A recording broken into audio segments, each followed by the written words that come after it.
দুরুদে ইব্রাহিম পড়ে লবণে ফু দিয়ে খেলে কি হয় জানলে আপনি অবাক হয়ে যাবেন। আমরা কিন্তু অনেকেই বর্তমান সময়ের ভিতরে সবচেয়ে বড় সমস্যা জাদুর সমস্যা, ব্ল্যাক ম্যাজিক, জাদুটোনা, কুফরি কালাম আমাদেরকে ঘিরে ধরেছে। আমাদের আশেপাশের মানুষরাই এই ব্ল্যাক ম্যাজিক, জাদুটোনা, কুফরি কালাম করছে। এর ক্ষেত্রে কিন্তু আপনি এই দুরুদে ইব্রাহিমের চমৎকার একটি আমল করে যদি আপনি আমলটি নিয়মিত 11 দিন করতে পারেন, দেখবেন আপনার জাদু কেটে যাওয়ার সম্ভাবনা রয়েছে এবং জাদু করে আপনাকে কেউ ক্ষতি করতে পারবে না। খুবই চমৎকার একটি বিষয়। এই দুরুদের ফজিলত কিন্তু অনেক বেশি। নবীজি সাল্লাল্লাহু আলাইহি সাল্লামের প্রতি যে ব্যক্তি একবার দুরুদ পাঠ করবে, আল্লাহ পাক রব্বুল আলামিন তার উপরে 10 বার রহমত নাজিল করবেন। তার উপরে আল্লাহ পাক রব্বুল আলামিন 10টি গুনাহ মাফ করে দিবেন। শুধু তাই নয়, তার উপরে আল্লাহ পাক রব্বুল আলামিন 10টি মর্যাদা দান করবেন। সুতরাং দুরুদের অনেক ফজিলত রয়েছে। আল্লাহ তাআলা নিজে বলছেন, কোরআন খুলেন, আল্লাহ বলছেন 22 নম্বর পারা 5 নম্বর পৃষ্ঠার 4-5 নম্বর লাইন, সূরা আহজাবের 56 নম্বর আয়াতে রব্বুল আলামিন বলেন, ইন্নাল্লাহা ওয়া মালাইকাতাহু ইউসাল্লুনা আলান নবী ইয়া আইয়ুহাল্লাযীনা আমানু সাল্লু আলাইহি ওয়া সাল্লিমু তাসলিমা। নিশ্চয় আমি আল্লাহ এবং আমার ফেরেশতারা নবীজি সাল্লাল্লাহু আলাইহি সাল্লামের প্রতি দুরূদ পাঠ করে। আল্লাহ নিজে বলছেন, ইন্নাল্লাহ, নিশ্চয়ই আমি আল্লাহ।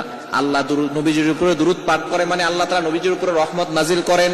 ফেরেশতারা দুরূদ পাঠ করে মানে ফেরেশতারা নবীজি সাল্লাল্লাহু আলাইহি সাল্লামের উপরে রহমতের দোয়া করেন। এজন্য আল্লাহ বলছেন, ইয়া আইয়ুহাল্লাযীনা আমানু, ও ইউ হ্যাভ বিলিভার্স, ঈমানদারগণ, সাল্লু আলাইহি ওয়া সাল্লিমু তাসলিমা, তোমরাও নবীজির উপরে দুরূদ পাঠ করো। নবী সাল্লাল্লাহু আলাইহি ওয়াসাল্লামের উপরে দুরূদ পাঠ করা অত্যন্ত ফজিলতপূর্ণ একটি বিষয়।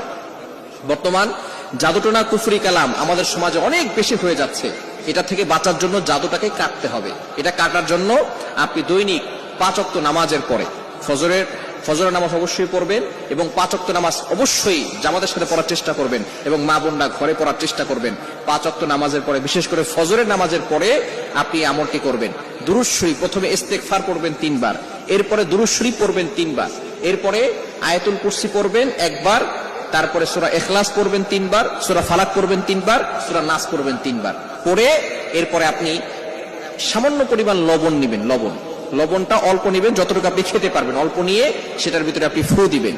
ফু দিয়ে এটা আপনি ওই লবণটা আপনি খেয়ে ফেলবেন যতটুকু আপনি খেতে পারবেন। এটা ফজরের নামাজের পরে করবেন আর রাতে ঘুমানোর আগে করবেন। এই 2 বেলা আমল করবেন, ফজরের নামাজের পরে আর রাতে ঘুমানোর আগে।